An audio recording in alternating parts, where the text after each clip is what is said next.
Yes, what you're seeing is a frog punching a giant rat in the dick. And you may be wondering, why is that frog punching that giant rat in the dick repeatedly? And there's your problem, you have to ask. There was a time when you didn't have to ask, because games at one time were very silly, crazy you may say, about frogs that can somehow turn their feet into giant spinning saw blades, and behead rats, smaller rats that don't need to be punched in the dick repeatedly. This, as you may have summarized, is Battletoads, not the NES game because that one was annoying as hell. It was downright evil. No, this is the fun one, which is actually kind of bizarre because this is an arcade game and yet it's less annoying to play than the NES game, which was a home game. By definition, arcade games were made to drain you of money, yet this one was less of a sadistic bastard than the NES version. But that's besides the point. You can probably tell that there's a difference between this game and most modern games. Namely, this one is about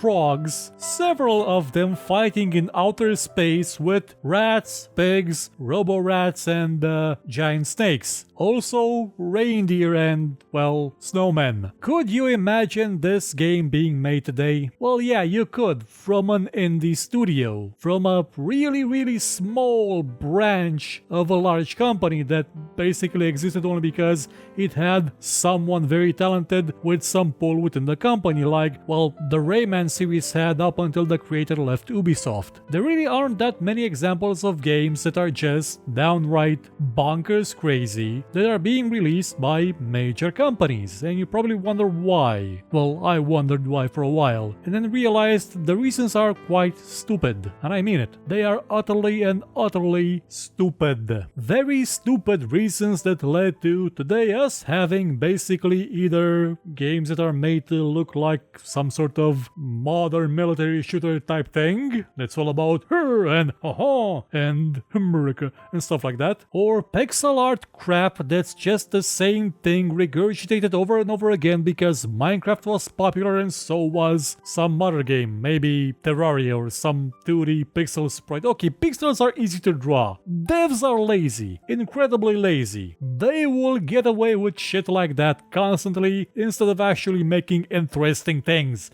crazy things. They're just gonna make another 5 to 6 pixel character that jumps all over the place and does nothing interesting. But back to the matter at hand. You may be saying to yourself, well, a game like this isn't mature enough. A game like this doesn't fit the mature industry we are in right now. And again, I'd like to point out that that frog has at times beheaded rats with its foot and there was blood spraying everywhere. That's the level of maturity that most of the industry has at this moment. It doesn't understand maturity. It just pretends it does. Mostly by making really violent stuff and those shingoistic military games. You know the ones. You know the ones. Not that there's anything wrong with violent games. I mean, I just beheaded a rat with my foot. But that's not maturity. That's just adolescence, basically, the spectacle of gore. And it can be fun. I mean, Doom was fun. And Brutal Doom takes everything to 11 and makes it just that more ridiculous. And yet, it's not crazy, because it's not about something like a frog, an anthropomorphized frog, punching a rat in the dick repeatedly. They're usually games about grizzled soldiers or extra grizzled soldiers. Basically, they're the same game in terms of creativity, meaning they have none. They cloak themselves in the idea that being closer to reality in graphics and style and all sorts of stuff means being more mature, closer to the player. Because, as we all know, the player wants to see themselves in the game, which isn't actually true since only narcissists want to see themselves everywhere. Gamers are okay to see themselves as a squirrel that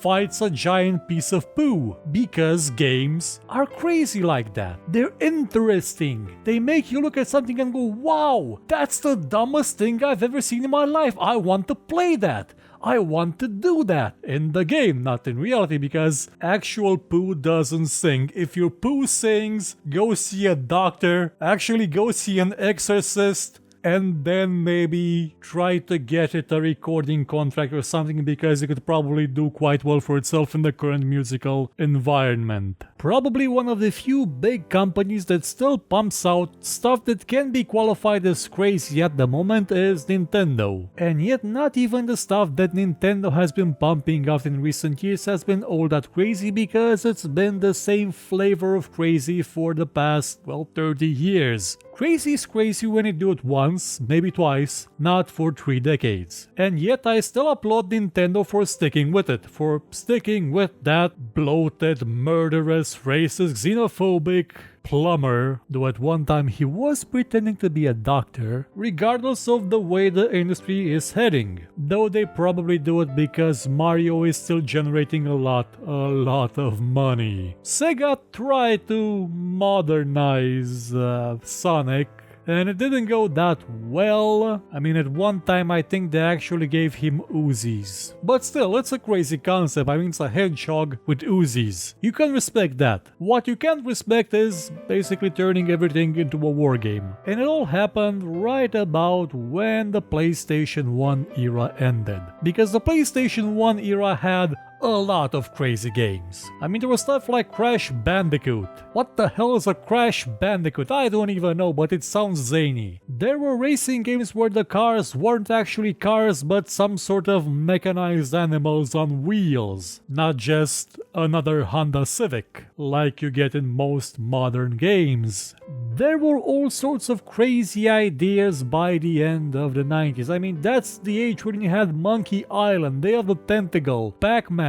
Who the hell would make Pac-Man today? They'd probably reboot it as some sort of gritty action game where you constantly swallow pills. It would basically be Max Payne. But then things shifted. Games became mainstream because of the PS1. They were everywhere. I mean, everywhere. Yeah, the NES did its thing, so did the SNES, but they were seen mostly as kids' toys for children, small people. People that, hey, maybe they don't want to play a game about a blood-sucking fiend that goes around terrorizing people. And yet, yes, they still played Mario. But when the PlayStation 1 came out, and it proved to be a huge success, with a much wider audience, the industry thought that, hey, maybe we can attract a more mature audience that has more money by making games that are more mature. Because, as we all know, Mario was never played by any adults. The eyes of the world, so to speak, were on the games industry, so it tried to be more mature, more grown up. It started to leave behind those old ideas about worms that would repeatedly hit each other in the face with machine guns and bazookas, and gravitated more towards Saving Private Ryan. Yes, I know that Team 17 is still making Worms games, but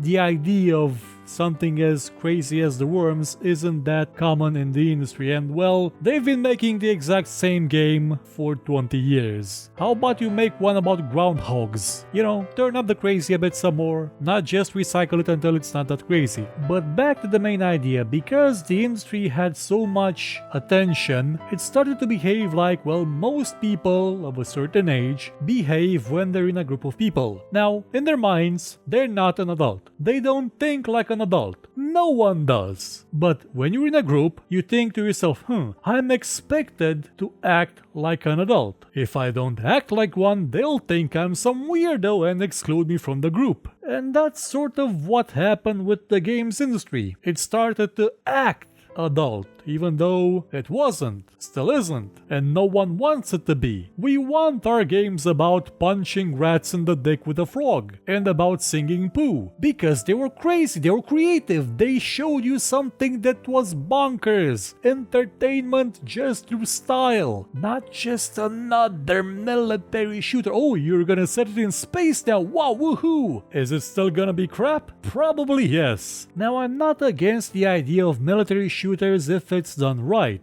I wouldn't be against the idea of the Division if it wasn't boring as crap. What I'm getting at is, why would people just abandon the old crazy ways? Why would they not release more games that starred an egg that wore a hat and boxing gloves? Why? Because adults wouldn't buy it? Well, it's not like kids are going anywhere. There's more and more of them every day. Population's going up. There's still that market, it's probably even bigger now. And guess what? The adults now are probably the kids you made games 30 years ago about eggs that wore hats and boxing gloves that would probably still like to play one of those games once in a while if it's good, if it's not just something that preys upon their nostalgia like Hollywood does right now with every goddamn remake that is utter crap. Looking at you, RoboCop, and is that Ghostbusters I see behind the corner? Don't be shy.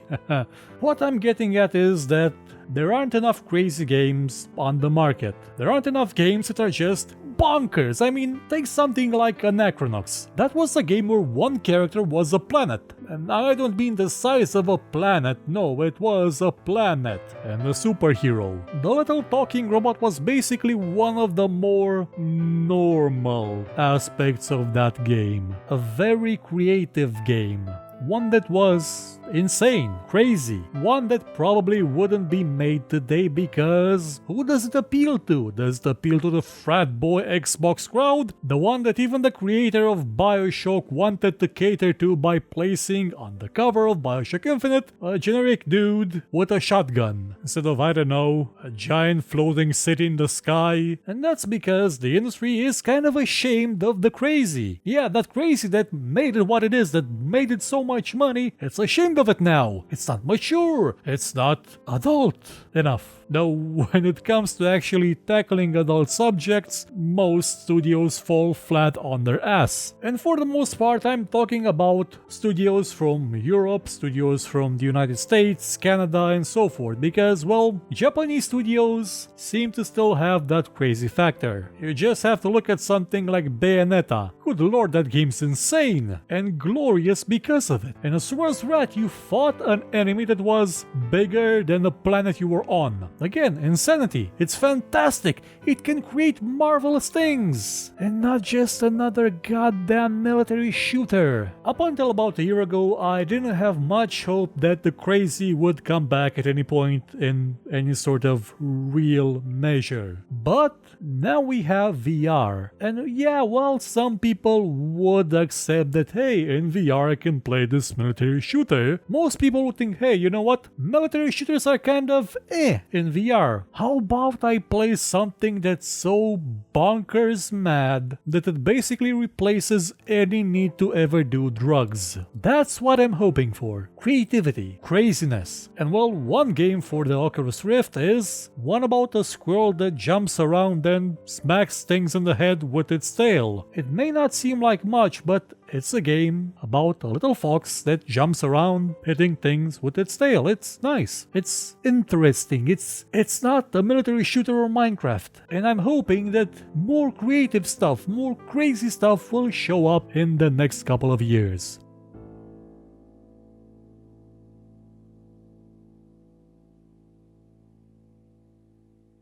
If you enjoyed this show, hit the like button, subscribe, and share it with your friends. Or, if you thought it was horrible, then share it with your enemies and make them suffer. We shall be your weapon of vengeance. But if you liked what you saw, you could, I don't know, maybe donate, because basically YouTube is horrible at revenue, by using the link in the description, or just buy my book. It's a fantasy book about, well, a lot of stuff. I guarantee it won't suck, and if it does suck, you can find me here and complain about it.